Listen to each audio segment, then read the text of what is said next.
Hi, it's me, Jordan T, and I will be reviewing the 5th episode of RuPaul's Drag Race All-Stars Season 6. And girl, was this a questionable episode.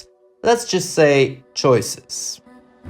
The episode starts with Jen revealing that she actually pulled Akeria's lipstick and not Yara's. And she in fact said that she was gonna go with the lipstick that she thought that the majority would pull. And it was meant to be a strategic decision. So, I mean, Jen, come on, did you really think that the majority would pull Akeria's lipstick? Like, Yara had the best track record, but it was pretty clear that people were gonna go with Akeria. She had more friendships and more alliances with other contestants than Yara did. Yara wasn't even defending herself, so Jan is sweating and she had a difficult episode, let's say, but we'll get to that later on. Maybe she should have been like, out of respect for Yara, I choose to not reveal the lipstick. You know, like BB did in All-Stars 3, but now she did reveal the lipstick and she is in trouble. Poor girl is struggling so hard and she's trying so hard to defend herself and talk about it, and she is given this long edit that shows her explaining the reasons why. The challenge of this episode is Pink Table Talk. The queens are given 3 topics that they have to discuss: sex, body, and motherhood. 3 pretty interesting topics, let's say. Now both Ginger and Scarlet, they want to discuss motherhood because Ginger is planning on adopting someone and Scarlet has 2 mothers, so she wants to talk about it as some kind of tribute to her mothers. After a game of rock, paper, scissors, it is decided that Scarlet will take the role. So let's dive into this, well, questionable challenge. Pink Table Talk. First of all, it is quite funny that they aren't even playing anymore. Production is just like, come on, be vulnerable. Talk about your insecurities, talk about this, talk about that, and they don't force it upon them anymore. Show vulnerability. That is the vulnerability the judges are looking for, in the words of Jan. The challenge is a little confusing. Do they play a character or don't they play a character? Because the queens are acting, well, they are acting like talk show hosts, which is what they are supposed to do. But still, you can tell that, for example, Scarlet gets critiqued for playing a character. But there's a really thin line between playing a character here and sticking true to yourself. Basically, the challenge is being able to talk about your emotions and opening up. So as I've said, it's just what Drag Race stands for, what Drag Race is normally doing, asking the queens to open up about their problems, etc. And then on top of that, you have these mystery items with the pink furry box making a reappearance after the Scream Queens challenge in season 6. The first team is Team Sex, and according to me, and I think according to a lot of people, this is the best team of them all. They have great chemistry, they have great talks, and everything just comes natural. We don't have any forced dialogues of any queens not knowing what they should do or how they should behave. So this is the best team of them all, and I'm glad that this team won. TKB has a beautiful outfit. Akeria is looking very gorgeous as well. The outfits are very special. And she reveals that she lived her life as a transgender woman. Something that I think that none of the fans knew about. And I'm glad that she got the platform to talk about it right now. TKB talks about her HIV status. She talks about the fact that undetectable means untransmittable, something that is very important to talk about. And I feel like the community on itself doesn't talk about HIV enough, because this is something that is very present in the community, unfortunately. And it is very, well, people don't like to talk about it. It's a sensitive topic. So seeing someone that is in fact HIV positive talk about it in such an open way is very good to see, because discussing things and being open about things is the most important at the end of the day. And the fact that a lot of people don't know that undetectable means untransmittable just shows that there's a huge stigma around this. I do begin to understand the importance of the challenge, and I do understand what they are supposed to do. So the next team is Motherhood. Their discussions were pretty good, nothing to say anything bad about. I get that this wasn't a winning team because it's quite, well, the talks weren't that memorable. Kylie talks about how she feels like a mother towards her pet, and I think that everyone with a pet can acknowledge this. Then the next team is Body, and this team was, well, interesting because Jan is doing so much. Let's start with her saying like, this is the vulnerability the judges are looking for. It is weird, first of all, to talk about the judging in the challenge on itself, because you are getting judged for a performance, but you shouldn't talk about the judging in the performance. So I think that this made me a bit, let's quote RuPaul on that, uncomfortable. And she actually wants to expose production some kind of. I think that they want them to show vulnerability and that the challenge is showing vulnerability on itself. But it's just a bit, I don't know, it feels misplaced. I did like what she had to say later on. The things that she was saying wasn't the problem. It was more the way that she was saying it. Pandora is again very quiet. What leaves her mouth sounds great and it comes very natural. But she did claim on her Instagram that she said a lot more. So again, she is getting a very bad edit. Something that has been discussed by fans, something that has been discussed by other YouTubers. And it is, I don't know why they are doing this, because Pandora is an exciting queen. So why? And then lastly, Ginger Minj is the moderator of the group, and she is doing very good. She keeps the convo going. She is a great moderator. I think that she and Eureka were the two best moderators. Both Eureka and Ginger were very natural in that role. Then Rue walks the runway. She is wearing the season 13 promo look. Did you clock that? And the guest judge of the episode is Aisha Tyler, who does a mask reveal in the style of Sasha Velour. Now she is another one of those judges that's like, I'ma steal this outfit, I'm gonna meet you in the parking lot. I am so into voguing right now. The category is pretty interesting. It is Clash of the Patterns. Let's get into these looks. First we have TKB serving you an African look. The hair, the makeup, the outfit on itself, everything is just perfect about this. And I'm really getting winner vibes by this. Because what we've seen on the runway up till now, it was all gorgeous. But there hasn't been a look yet that screamed winner to me. And this is a look that I'll remember at the end of the day. And if she gets announced as the winner, I will be like, oh my god, yes, that look, that was the point that we knew that she was going to win.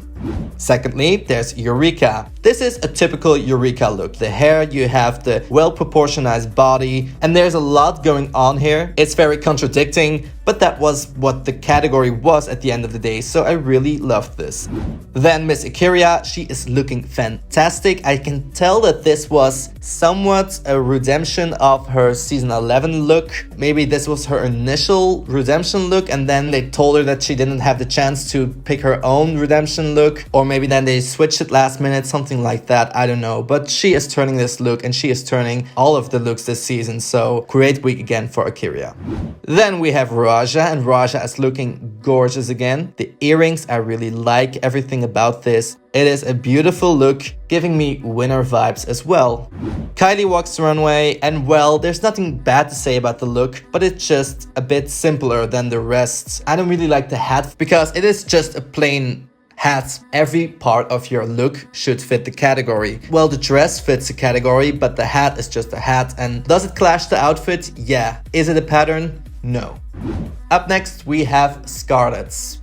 There has been said a lot about Scarlet this week after the episode, but let me tell you, I loved this look. She is looking like a character from Fallout, she is looking like the 50s, and she is wearing the letters of her grandparents. But I really love how she takes the category and she merges that with a clear concept. I always love when the queens take a concept and tell you a story, especially since she talked about motherhood in this episode. It is just full circle.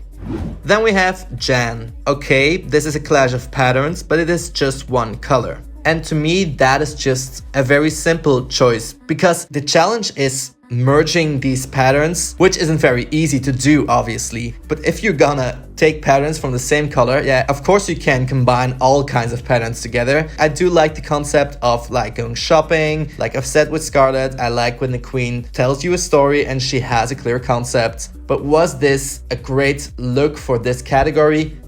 Up next is Ginger Minj, serving you a safari look. And you see, in contrast to what Jan was doing, this is contrast of patterns that is not really the same color, and yet it still works. And I really like the way that the wig is unsymmetrical, making the hat fit. And you see, this is what I expected from Kylie to do. The hat is a pattern on itself, and it has a connection with the outfit. It's not just a hat that you put on top of an already existing outfit. So I get that she took a win this episode. However, I did want someone else to win, but we'll get into that in just a bit. Pandora Boxx's look. I like the wig. I think that this suits her aesthetic and her makeup very well. The outfit on itself is everything that I would expect from a Clash of the Patterns runway. I think she took somewhat of the same direction as Eureka did.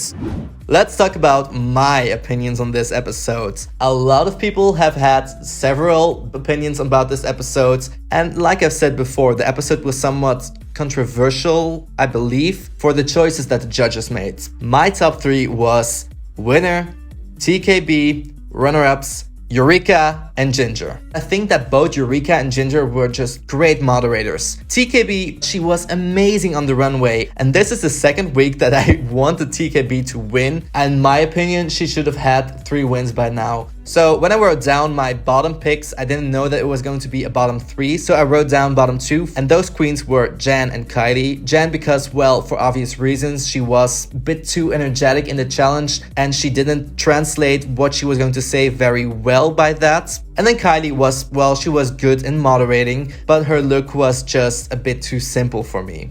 So the queens head backstage, and Scarlet is a bit upset because she is in the bottom. Well, she was frustrated that she has been safe all season long, so at least now she's not safe anymore. Jan is frustrated as well, and she feels like the judges don't really get her, the other queens don't really get her, and she's getting very emotional. Then Scarlet tells the other queens that she didn't have the worst critiques, and Jan gets upset because she's like, no, RuPaul said that you made her feel uncomfortable. And these are the moments that I actually like Jan more, because you see the fighter in her and you see her genuine emotions. Let me tell you, she looked like she was about to explode when she was talking to Ginger. What a stressful episode for Jan.